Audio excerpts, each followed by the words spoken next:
नमस्कार दोस्तों। बिना संघर्ष जीवन नहीं। यह कहानी एक ऐसे व्यक्ति की है जो अपने जीवन में बहुत परेशान रहता था। उसका मानना था कि पशुओं का जीवन मानव जीवन से बेहतर है, उन्हें किसी प्रकार की कोई चिंता नहीं रहती है। आइए तो दोस्तों जानते हैं फिर महात्मा बुद्ध ने उसकी सोच को कैसे बदला और कैसे यह समझाया कि मनुष्य का जीवन ही सबसे बेहतर है। एक व्यक्ति एक मार्ग में तेजी से आगे बढ़ रहा था। अचानक वह दूसरे व्यक्ति से टकरा गया। इस पर दूसरा व्यक्ति क्रोधित होकर कहता है, अरे जानवर, क्या तुम्हें दिखाई नहीं देता? अंधाधुंध आगे बढ़ते जा रहे हो। इस पर पहला व्यक्ति कहता है, काश आप जो कह रहे हैं वह सत्य होता, लेकिन दुर्भाग्यवश मैं एक मनुष्य हूँ। इस पहले व्यक्ति की इस बात को सुनकर दूसरे व्यक्ति का क्रोध शांत हो गया। वह उस पहले व्यक्ति से कहता है, लगता है तुम बहुत दुखी हो, नहीं तो तुम सौभाग्य की बात को दुर्भाग्य की बात नहीं कहते, क्योंकि एक मनुष्य का जीवन पाना सौभाग्य की बात होती है।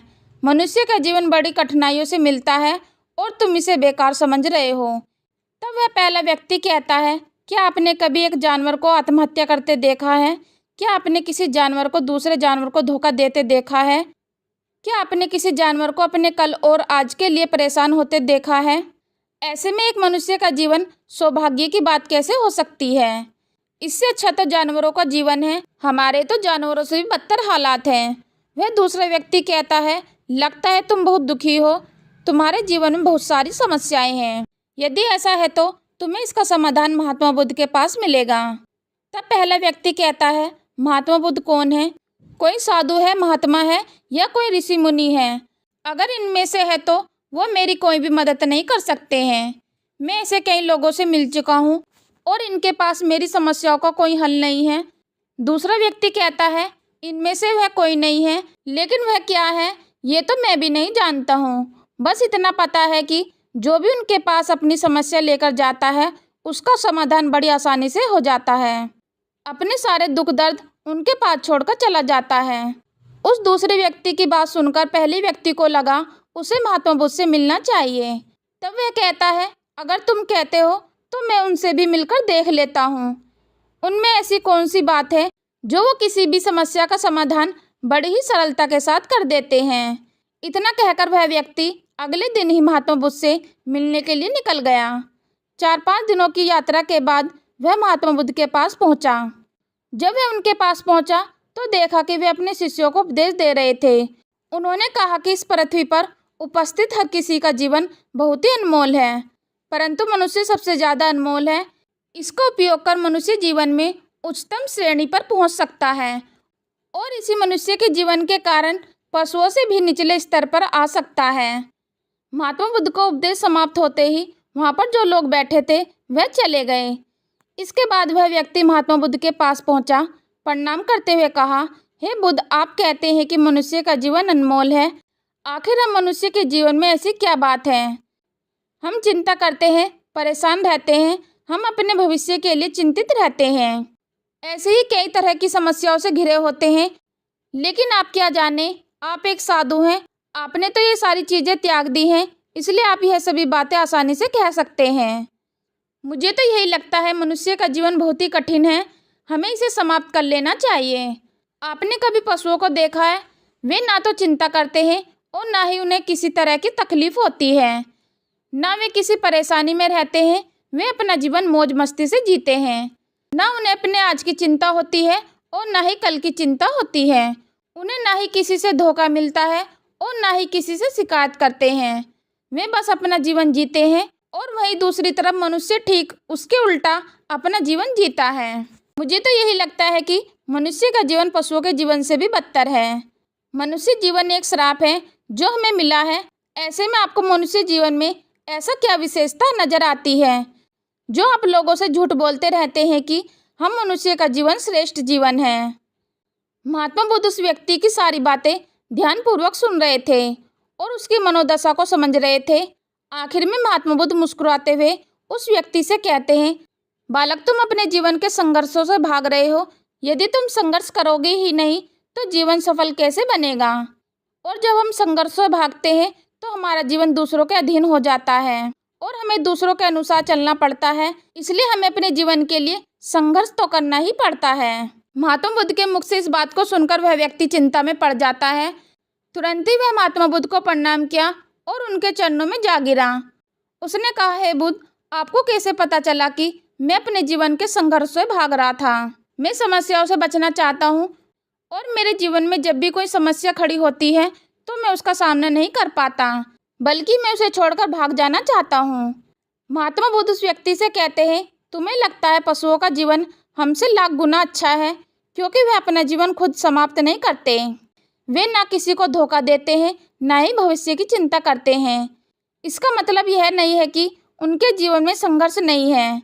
उनके जीवन में तो जन्म से लेकर मृत्यु तक संघर्ष ही होता है। जब वे छोटे होते हैं तो उन्हें अपनी जान का खतरा होता है, जिससे वो बचते रहते हैं, और जब वे बड़े होते हैं उस समय अपना पेट भरने के लिए संघर्ष करते हैं, चाहे उनके सामने कोई भी क्यों ना हो, उनके सामने कितनी भी कठिन परिस्थितियां क्यों ना हो, लेकिन वे संघर्ष करने से पीछे नहीं हटते। हम मनुष्य छोटे छोटे संघर्ष से डर जाते हैं। अगर हम मनुष्य उन पशुओं की तरह संघर्ष करना सीख जाएं, तो हमारा जीवन अपने आप सफल हो जाएगा। इतना संघर्ष अगर एक मनुष्य अपने जीवन में कर ले, जो चाहता है वो हासिल कर सकता है, जबकि इतना संघर्ष करने के बाद भी पशु अपने जीवन में कुछ नहीं कर पाता है। तब बुद्ध ने कहा, बिना संघर्ष के जीवन चल ही नहीं सकता। चाहे वह राजा हो या भिखारी, सबके जीवन में संघर्ष तो होता ही है। जो भी इन कठिन परिस्थितियों के खिलाफ संघर्ष नहीं करता, चाहे वह मानव हो या पशु, उनका नष्ट होना तय है। तब उस व्यक्ति ने पूछा, हे बुद्ध, क्या आप मुझे ऐसी कोई चीज़ दे सकते हैं जिससे मेरे जीवन के सभी संघर्ष हमेशा हमेशा के लिए दूर हो जाएं और मेरा जीवन हमेशा हमेशा के लिए सुख में बन जाए? उस व्यक्ति की इस बात को सुनकर महात्मा बुद्ध फिर से मुस्कुराने लगे और उस व्यक्ति से कहते हैं, बालक, मैं तुम्हें वो चीज़ तो नहीं दे सकता, लेकिन मैं तुम्हें वहाँ तक पहुँचाने का मार्ग जरूर बता सकता हूँ। यदि तुम वहाँ तक पहुँचने का संघर्ष कर लो तो तुम वहाँ तक पहुँच जाओगे और तुम्हें वह चीज़ भी मिल जाएगी। लेकिन मेरी एक और बात याद रखना, ऐसा नहीं है कि इसके बाद से तुम्हारे जीवन में परेशानियाँ और समस्याएं खत्म हो जाएंगी। तुम्हारे जीवन में परेशानियाँ और समस्याएं तो आएंगी, परंतु उनका प्रभाव तुम पर बहुत कम हो जाएगा। ऐसी परिस्थिति में कोई तुम्हें कितना भी दुख क्यों ना दे, धोखा देने का प्रयास क्यों ना करे, तुम्हें कभी भी धोखा नहीं मिलेगा। वह व्यक्ति दोनों हाथ जोड़कर कहता है, बुद्ध, बताइए वह चीज़ क्या है और मुझे कहाँ मिलेगी? मैं उस चीज़ को पाने के लिए कुछ भी कर सकता हूँ। मैं अपने पूरे तन मन से प्रयास करूँगा, लेकिन उस चीज़ को हासिल करके ही रहूँगा। महात्मा बुद्ध बोले, सोच लो बालक, एक बार तुमने उस रास्ते पर चलना शुरू कर दिया तो उस पर चलते ही रहना होगा जब तक कि तुम अपनी मंजिल को पा नहीं लेते, और यह रास्ता अत्यंत संघर्ष से भरा होगा। क्या अब भी तुम अपनी मंजिल को पाना चाहते हो? तब व्यक्ति कहता है, आप मुझे वह मार्ग बताइए, मैं उस मार्ग पर चलूँगा। मैं अपने अंतिम सांस तक संघर्ष करूँगा और उस चीज़ को हासिल करके ही दम लूँगा। महात्मा बुद्ध ने कहा, वह चीज़ का नाम है शांति, जो तुम्हारे मन की भीतर की गहराई में है। हमारे मन की गहराइयों में शांति छिपी हुई है। तुम्हें अपने मन की गहराइयों में उस शांति को खोजना होगा, उस शांति के लिए संघर्ष करना होगा। अगर तुम अपने रास्ते से नहीं भटके तो तुम्हें वो सब मिलेगा जो तुम चाहते हो। महात्मा बुद्ध की बात सुनकर वह व्यक्ति बोला, मुझे लगा कि आप कोई ऐसी वस्तु का नाम बताएंगे जिसे मैं हर हाल में हासिल कर लूँगा और उसके बाद मेरा जीवन सुख में बन जाएगा। आगे वह व्यक्ति कहता है, इस दुनिया में ऐसी कोई चीज़ नहीं जिसे खोजा नहीं गया हो और खोजा नहीं जा सकता, लेकिन मैं अपने मन के भीतर कैसे जा सकता हूँ? वहाँ जाने का ना ही कोई मार्ग है और ना ही वहाँ तक कोई सवारी जाती है। फिर कुछ देर सोचने के बाद वह व्यक्ति कहता है, हे बुद्ध, आप मुझे बताइए, मैं कैसे उस मार्ग पर चलकर अपने मन की गहराइयों में शांति को ढूंढ सकता हूँ? महात्मा बुद्ध उस व्यक्ति से पूछते हैं, इस दुनिया में सबसे शक्तिशाली क्या है? तब वह व्यक्ति कहता है, सबसे शक्तिशाली धनी व्यक्ति है, जिसके पास सब कुछ है और उसे किसी बात की कोई चिंता नहीं है। तब महात्मा बुद्ध उस व्यक्ति से कहते हैं, इस दुनिया में सबसे शक्तिशाली इच्छा है। इच्छा इस दुनिया को चला रही है। जो कोई भी कार्य कर रहा है वह सब उसकी इच्छा का परिणाम है। एक इच्छा ही है जो किसी भी व्यक्ति को धूल में मिला सकती है, और इच्छा ही वो वस्तु है जो किसी भी व्यक्ति को उसकी मंजिल तक पहुंचा सकती है। इस दुनिया में जो भी कोई आया है, जहाँ कहीं भी है, जिस भी परिस्थिति में है, वह उसकी इच्छा के अनुसार ही है। फिर महात्मा बुद्ध कहते हैं, मनुष्य अपनी इच्छाओं के अनुसार अपने जीवन में कुछ भी कर सकता है, लेकिन एक सत्य यह भी है कि मनुष्य अपनी इच्छाओं पर पूरी तरह से नियंत्रण नहीं कर पाता है, इसलिए उसके जीवन में वह सभी घटनाएं घटती रहती हैं जो उसे नहीं चाहिए होती हैं। मन की बुरी इच्छाएं हमें बुरी चीज़ों की तरफ खींचती हैं और अच्छी इच्छाएं अच्छी चीज़ों की तरफ खींचती हैं। हमारे जीवन में क्या होना चाहिए यह केवल हम अपनी इच्छाओं पर ही निर्धारित कर सकते हैं। तब वह व्यक्ति कहता है, क्या मैं यह इच्छा करूं कि मुझे मेरे मन के भीतर की शांति मिल जाए, तो क्या वह मुझे मिल जाएगी? बुद्ध बोले, हे बालक, इस दुनिया में सबसे शक्तिशाली चीज़ इच्छा आवश्यक है, परंतु मनुष्य न जाने क्यों अपने जीवन में तरह तरह की इच्छाएं पालता है, लेकिन उसकी सारी इच्छाएं पूर्ण नहीं हो पाती, क्योंकि उस इच्छाओं को पूरा करने के लिए एक और चीज़ की जरूरत पड़ती है और उस एक चीज़ की कमी मनुष्य के जीवन में हमेशा बनी रहती है। क्या तुम इसके बारे में जानते हो? वह व्यक्ति बोला, नहीं बुद्ध, मैं नहीं जानता। बुद्ध कहते हैं, बालक, वो वस्तु है संकल्प, क्योंकि संकल्प के बिना इच्छाएं व्यर्थ हैं। संकल्प के बिना कितनी भी बड़ी इच्छा क्यों ना कर लो, परंतु वह कभी पूर्ण नहीं हो सकती। संकल्प जितना मजबूत होगा तुम्हारी इच्छा भी उतनी जल्दी पूरी होगी, और संकल्प जितना कमज़ोर होगा तुम्हारी इच्छा भी उतनी कमज़ोर होगी। तब वह आदमी बोला, अगर मैं दृढ़ संकल्प लूँ तो क्या मुझे शांति मिल जाएगी? तब बुद्ध ने कहा, संकल्प भले ही इच्छाओं को प्रदान करता है, लेकिन इच्छा और दृढ़ संकल्प लेने के बाद भी व्यक्ति अपनी मंजिल तक नहीं पहुंच पाता। वह राह में भटक जाता है और हार थक कर अपने संकल्प को छोड़ देता है। तब बुद्ध कहते हैं, किसी भी मार्ग पर चलने के लिए उस मार्ग का ज्ञान होना जरूरी है, और वह ज्ञान हमें उस मार्ग पर चलकर ही मिल सकता है। जब हम उस मार्ग पर चलते हैं तो छोटी छोटी दिक्कतें, परेशानियां तो आती जाती रहती हैं, और हम उन छोटी छोटी परेशानियों में फंसकर रह जाते हैं और हमारा संकल्प टूट जाता है। हमारी इच्छाएं उन छोटी छोटी समस्याओं के आगे कमज़ोर पड़ जाती हैं और हम हार मानने लगते हैं। हमारा पूरा जीवन उसी समस्याओं में इधर उधर घूमता रहता है। इस पर वह व्यक्ति कहता है, मैं आपकी बातों को समझने की कोशिश कर रहा हूँ, लेकिन आपकी बहुत कम बातें मुझे समझ आ रही हैं। तब महात्मा बुद्ध उसे समझाने के लिए कहते हैं, मान लो तुम्हें किसी गांव में जाना है, किसी व्यक्ति से मिलना है, और तुमने ये संकल्प लिया कि तुम उस व्यक्ति से मिलकर ही रहोगे, परंतु काफ़ी समय ढूंढने के बाद भी ना ही तुम उस गांव को खोज पाए और उस व्यक्ति से मिल पाए, तो ऐसे में तुम क्या करोगे? तब व्यक्ति कहता है, बुद्ध, ऐसे कैसे हो सकता है? मैं तो जीवित हूँ और वह व्यक्ति भी जीवित है, तो मैं किसी भी कीमत पर उस व्यक्ति से मिलकर ही आऊँगा।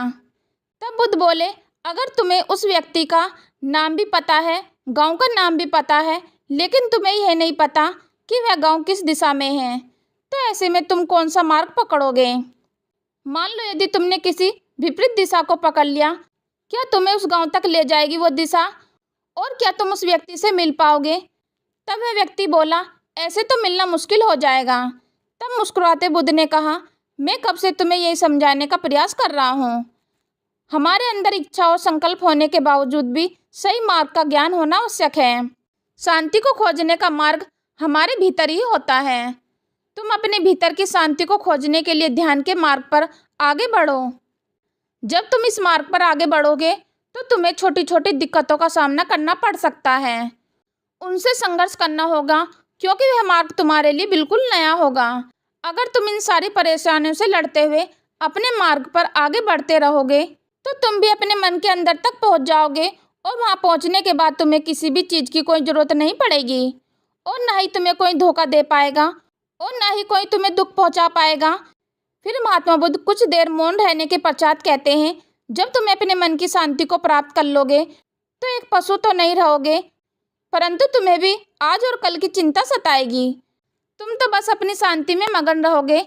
हमारे आसपास के ऐसे बहुत से लोग होते हैं जो कई सारी समस्याओं से जूझते रहते हैं और थक हार कर आत्महत्या करने का प्रयास करते हैं। इस कहानी से हमें यही शिक्षा मिलती है कि मनुष्य का जीवन कितना मूल्यवान होता है और हमें अपने जीवन के मूल्यों को समझना चाहिए। दोस्तों, उम्मीद करती हूँ कि आपको हमारी बिना संघर्ष जीवन नहीं महात्मा बुद्ध का ज्ञान पसंद आया होगा। तो नीचे दिए गए कमेंट बॉक्स में कमेंट करके अवश्य बताएं। यदि दोस्तों आप रोजाना ऐसे ही बुद्ध मोटिवेशनल वीडियो पाना चाहते हो तो हमारे चैनल को सब्सक्राइब और वीडियो को लाइक कमेंट करना ना भूलें। चलो तो दोस्तों, मिलते हैं फिर नेक्स्ट वीडियो में नए ज्ञान के साथ। हम लेते हैं आपसे विदा। धन्यवाद।